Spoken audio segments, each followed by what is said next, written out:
Bonjour. Le bruit des vagues fortes de l'océan Atlantique n'est pas si facile que ça à digérer pour dormir. La mer est forte, elle me rappelle le mal de mer important que j'ai subi pour arriver jusque sur cette île de El Hierro, mais maintenant je suis bien réveillé, d'aplomb pour attaquer un petit déjeuner avec buffet espagnol à volonté, mais bien sûr en étant raisonnable, car si l'on se goinfre, eh bien on ne marche plus très bien. Donc, en toute chose, mieux vaut être modéré qu'exagéré, mais vous voyez que je ne m'en laisse pas compter et que ma première assiette, surtout avec des protéines et puis des vitamines, est déjà bien costaud. Je suis un amateur de nourriture petit déjeuner. Je continue avec 2 parts de gâteau, une boisson avec du soja et du jus d'orange naturel, et je termine avec 5 fruits. Voilà un bon petit déjeuner qui va me permettre de passer une journée tranquille sans avoir besoin de faire à nouveau le plein.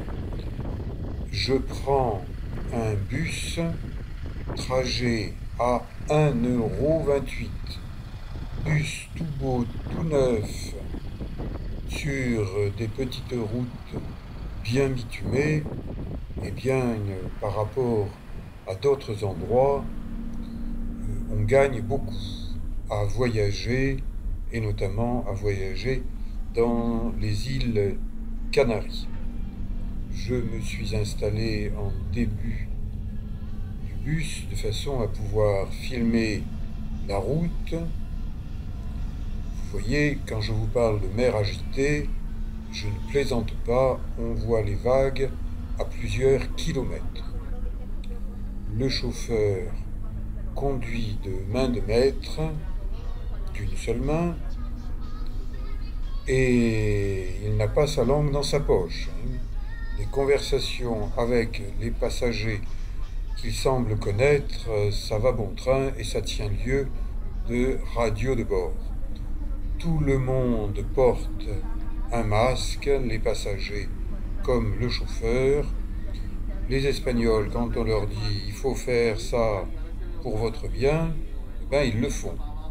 Et vous voyez que le chauffeur, il opine du chef et il sait se servir d'une main sur le volant, l'autre, on dirait un Italien, tellement il bouge avec les mains et qu'il active sa langue. J'ai des racines espagnoles, en plus de racines corses, donc finalement, tout ça, ça me convient très bien. Nous sommes dans la région de la Frontera et nous arrivons au village de Tigadé. Pour le coin sur cette île qui n'est pas très grande, c'est déjà un gros village et j'y suis venu parce que je n'ai pas envie de retourner à Tenerife en bateau pour avoir à nouveau le mal de mer. Donc je m'offre un billet d'avion, les tarifs sont raisonnables et ben, il vaut mieux une demi-heure et des poussières d'avion que 2 heures et demie de grosse mer qui met mal. Et bon, la mer, là, je la préfère en tableau, peint sur des bancs publics. Sur cette avenue principale de Tigadé, eh bien, c'est une espèce d'exposition de peinture dans la rue qui montre différents aspects de la vie locale de cette île particulière aux Canaries, l'île de El Hierro. Différents aspects de vie locale. Je passe de banc en banc comme si j'étais dans un musée, dans un lieu d'exposition. Ces poissons, je n'en connais pas le nom, mais je les ai déjà vus à plusieurs reprises et je vais vous les montrer, car bien sûr, j'ai amené palme, masque, tuba et ma caméra est étanche, donc je vais vous montrer ce qui se passe. Ça, c'est Viera, un poisson corailleur, poisson perroquet. Il y a à peu près les mêmes en Thaïlande, mais ceux d'Espagne ont une robe particulière. Je vous les ai déjà montrés dans des documentaires précédents. Allez voir mes documentaires espagnols. J'ai passé maintenant les 70. Où est-ce que je vais? Eh bien, en regardant vers le haut, parce que je préfère regarder vers le haut que vers le bas, j'ai aperçu une petite chapelle. Et eh bien, c'est là que je vais aller voir. Je constate que des vignes dans la terre noire, rouge, volcanique, eh bien, il y en a beaucoup. Et de nombreux cépages. Pour les amateurs de vin, je n'en fais pas partie, eh bien, les vins des îles Canaries sont fruités. Moi, je marche tranquillement, d'un bon pas. Inutile d'aller vite, rien ne me presse, donc je fais attention où je mets les pieds parce que ces petits cailloux roulent sous les semelles et on peut facilement se tordre une cheville, se faire mal à un genou, voire s'abîmer les deux genoux, les deux chevilles, et à ce moment-là, on fait de la chaise longue, du rocking chair, comme disent les Américains. La colline est en pente forte. Atteindre la petite chapelle, ça se mérite. Et je continue à marcher d'un bon pas tranquille en observant. Ah, je rejoins la route, vous voyez la chapelle en blanc? Et ça, ces fleurs, ce sont des gueules de loup. À Toulon, ça fleurit plutôt au mois de mai. Mais on dit que les îles Canaries sont les îles du printemps éternel. Ça, c'est un éclairage de route.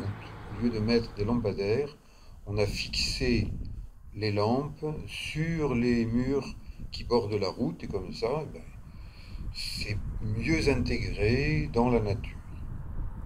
Dans ces îles Canaries, on veille au respect de l'environnement. Regardez ces maisons traditionnelles, blanches, d'où ressortent des pierres volcaniques, et une belle église, date de 1615. Mais les bougies sont maintenant électriques. N'oubliez pas de mettre une ou des petites pièces dans le tronc pour l'entretien de l'église. Des bouquets de roses de Noël encadrent les livres de prière et c'est une belle église. Petite vision panoramique, lieu de calme, de recueillement. Les smartphones ne sont pas bien vus dans cet endroit. Et la petite chapelle récente, pour y accéder, les marches sont un peu hautes. Mais bon, hein, vous n'avez pas à courir. Montez tranquillement, à votre rythme, et de là, admirez le panorama de Tigadé.